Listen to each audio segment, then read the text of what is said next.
শাশুড়ি চায় নগদ টাকা, স্বামী মোটর গাড়ি।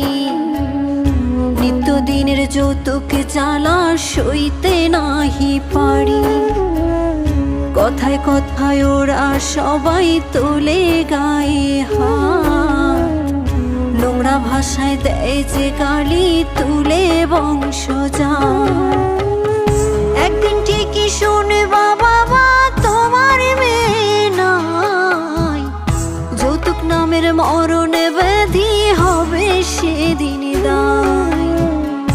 একদিন ঠিকই শুনবা বাবা তোমার মেয়ে নাই, যৌতুক নামের মরণ ব্যাধি হবে সেদিন দায়।